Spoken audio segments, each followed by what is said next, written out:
So hey everyone. Okay, so this is take two because I recorded a whole version of this blog, talked for about 20 minutes, and then it turned out that the audio wasn't recording, which I didn't notice until it was over, of course. But suffice it to say that last night my computer just randomly seemed to turn off, and I had thought that the noise I was hearing had originally come from the computer itself.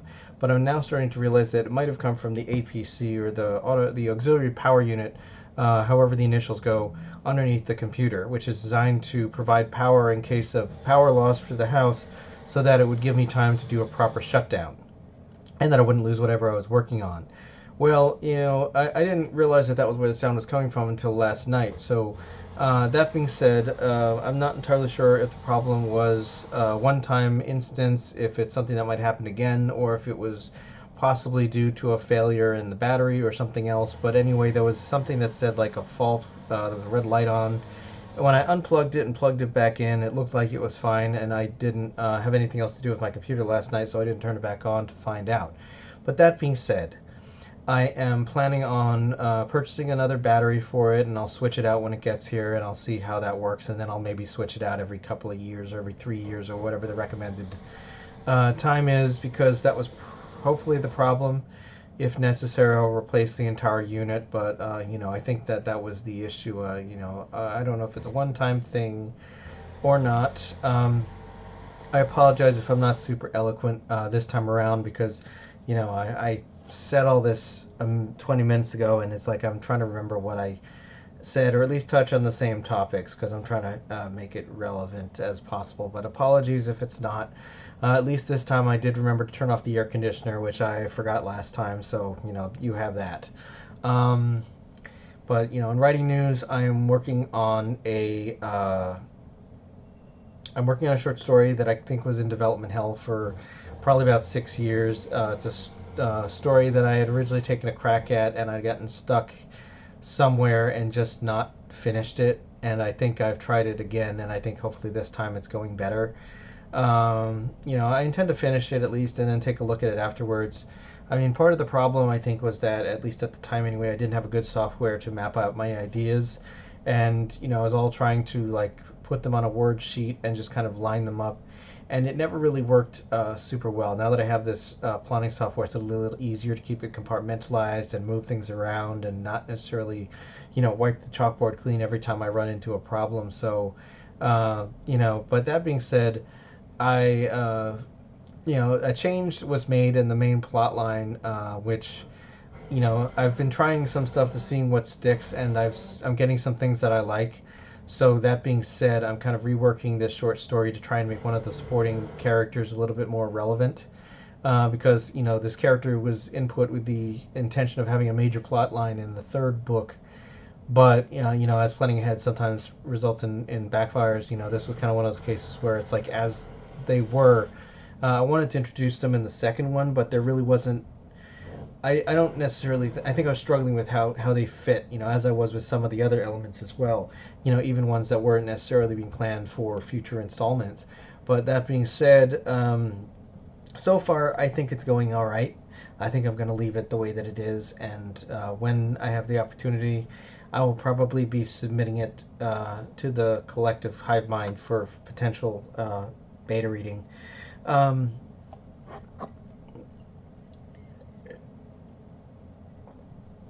let's see. I have five, well, no, 6 sets of two, all for different time periods, that are supposed to highlight elements of history and how wares might have had an impact on those moments, as well as how they influenced humans, and also how it factors into the lore of my own universe, because there are certain things that are in place that this will help explain how they got that way.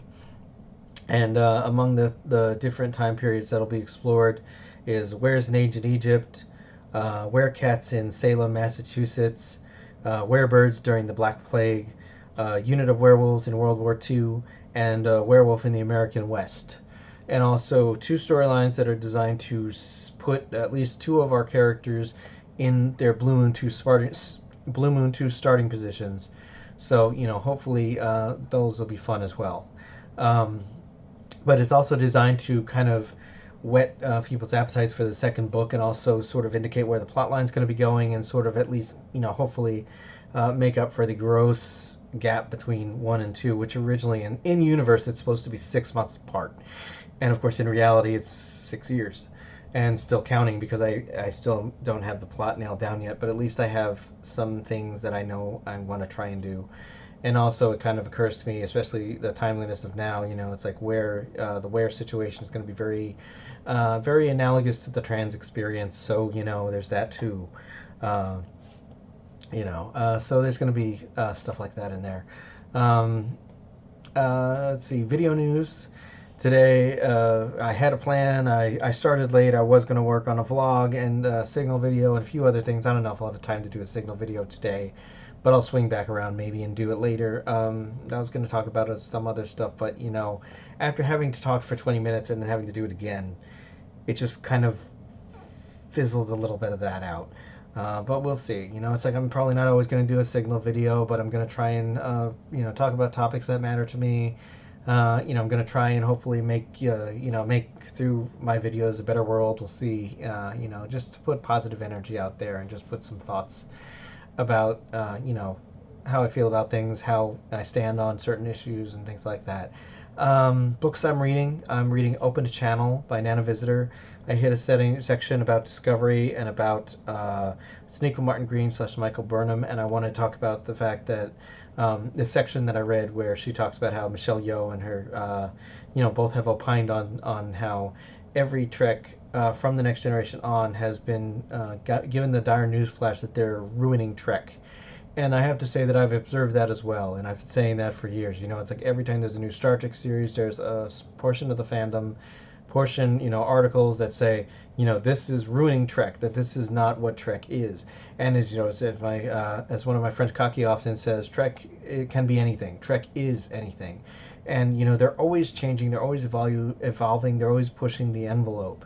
And that being said, if these things make you uncomfortable, maybe you should consider as to why. And of course, there's also the possibility, not every Trek is for everyone. So like, there's certain Treks that are not necessarily going to hit with you, and that's fine. It's like, but what I think, I just kind of would like people to go to Treks with open minds. It's like, after Enterprise, was certain we were never going to get another Star Trek. And then we were blessed with the Kelvin movies, and then I thought that was it. And then a few years later, we were blessed with the news that they were coming out with a new Star Trek show, Star Trek Discovery.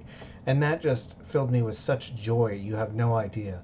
Because, finally, after asking for it for so long, I got the Star Trek that I wanted, which was a serialized storyline about, interesting characters. They had a gay couple, they had they had Tilly, who is one of my favorite Star Trek characters ever, and it's just like, the original, the Berman era Treks, they did their bits to push the envelope forward a little bit, with a black captain and a female captain, but they were always, it was always from the position of, the still established, I don't even know if you want to call it, but that always period where it was like, the old guard, so to speak, where you didn't have women writers, you didn't have women producers, you weren't telling the stories about, women and female relationships that needed to be told. And it wasn't just women, it's like there was never, Star Trek Discovery was the first time we had a trans character, the first time we had a non-binary character, the first time that these were put front and center as they should be.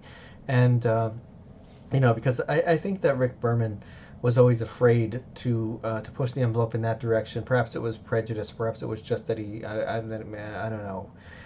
But it's like, it's something that should have happened a long time ago. There's a lot of these moments on Discovery that should have happened years ago, and they didn't. And I am so grateful that they're happening now. But it's just, I want to be, I feel so grateful and so blessed that we are getting Discovery, that we're getting Picard, that we're getting Strange New Worlds, Lower Decks, Prodigy, Starfleet Academy. It's like that these shows are coming out and they are still telling new stories with different voices, and that is what Star Trek always is about.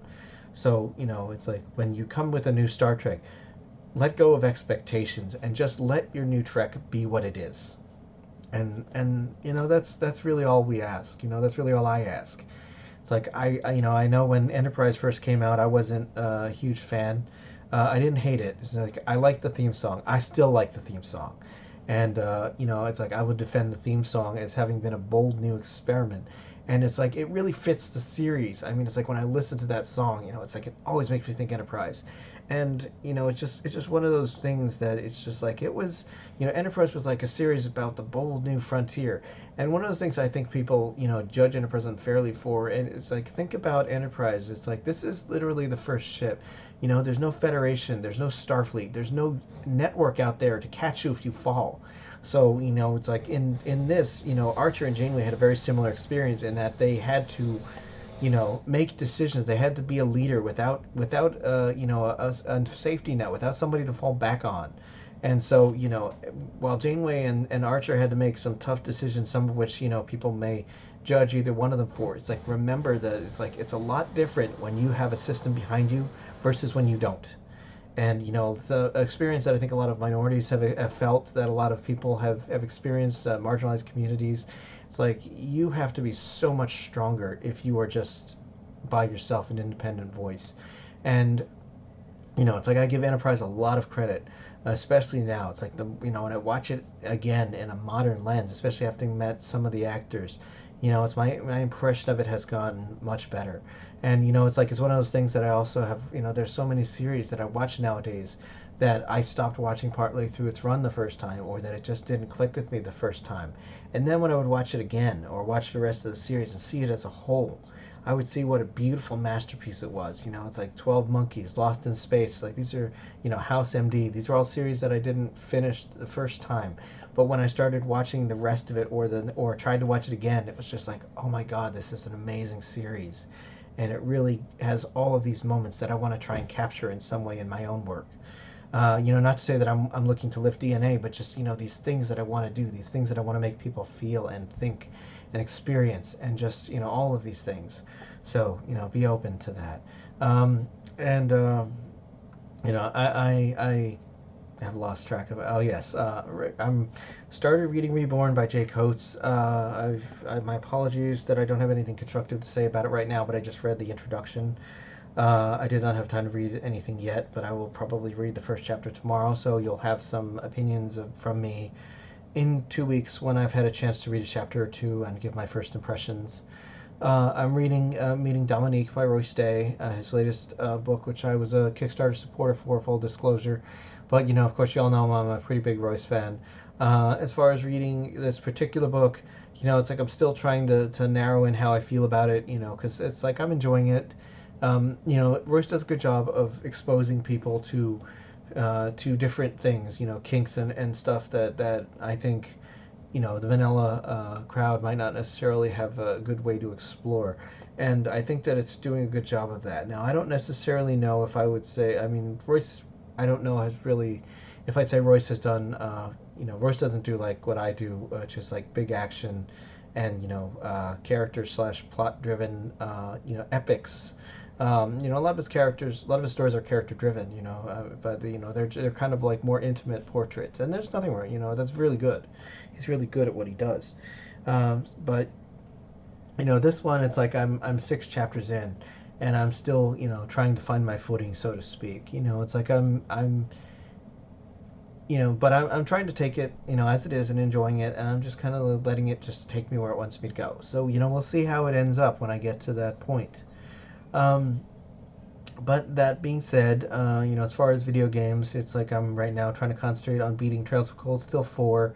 I'm in the home stretch, the section marked finale. It's had this game is a long game. It had an opening, it had a chapter 1 and a chapter 2. It had an interstitial chapter in the middle.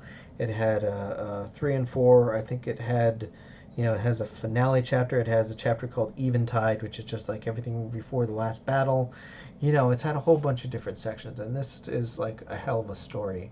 There's some things that, for example, I wouldn't have done if it was my universe, but, as far as the story, it's always been a fun series with a lot of compelling characters that I really enjoy, and it's kind of the Japanese equivalent of the MCU. I probably said that before. But, let's see. Horizon Zero Dawn, I'm still trying to play and finish because it was recommended by Royce because he said I would like it. And, I don't know if I'm going to play the second one. I probably will because he suggested that I would like to see what happens to one of the characters. But, we'll see what happens. I don't know. one thing at a time. Although it does make me note that it's like so many games these days are like so long, and I appreciate that, but I also kind of miss sometimes where you could beat a game in like 4 or 5 hours. But that being said, it kind of makes me think I'll have to break up, short and long games in between, and so it might be a while before I get to Horizon Forbidden West if I get to it. I was going to do a Signal video today. I think I'm probably going to skip it just because I ended up having to record this video twice, so now I'm running a little behind. But assuming that my computer cooperates, I'm going to try to finish the editing for When the World Was Young and try and do an audio recording for a couple of other videos. If I have time, I might do a Signal video, or I might just put it off for the next time, but I will do another Signal video, so rest assured on that. But I still want to do some reviews in the future, potentially on. I'm going to be working on my first video game review, I think visual novel review for Changing Tale, as it was earlier this year. I think in January I completed it, or maybe it was sometime before that, but it was before the latest update, so I will be reviewing it up to that point, mind you. I know there wasn't a whole lot of content changes, but a lot of visual stuff and quality of life improvements and stuff like that. But it's going to be the copy of the game that I played at the time. But one thing that can be certain, I don't think furry materials get a lot of reviews, but I also do want to say, and I forgot to bring this up the first time, was that Tempeh Okun had nominated me for a Kyoto for my video reviews, and I didn't get enough to actually be up on the ballot. But I do want to say that I thank him. It's an honor to be nominated, as they say, and it's something that I'd never even thought of as something that was nominatable. But that being said, I enjoy the work. I enjoy doing the reviews. I try to always be fair, and I always try and be, what I think is from a perspective of somebody who's been on both sides of the fence. Like, I've been a writer, I've been a reader. It's like I think I'm pretty intelligent. I think I'm pretty good at evaluating these things, and I think I'm pretty good at making objective calls. It's like we're all learning, we're all trying, and I try and give a good, honest review, and of course I do.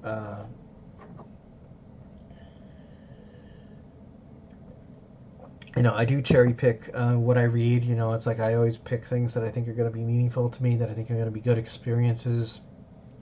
So, that's the first hurdle, of course, is always getting me to pick your book in the first place.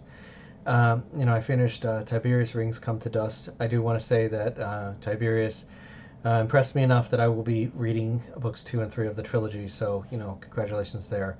And, Jay Coates is also up with Reborn, which I have mentioned already. Apologies that I'm kind of being a little rambly, because, like I said, the first time this video went so smooth, and then I just ended up having to record it all over again, so apologies that you get take 2, which was not as good as take 1. But that being said, I will catch you all in a couple weeks. If you like werewolves, check out my book Blue Moon, available in paperback and ebook on Amazon.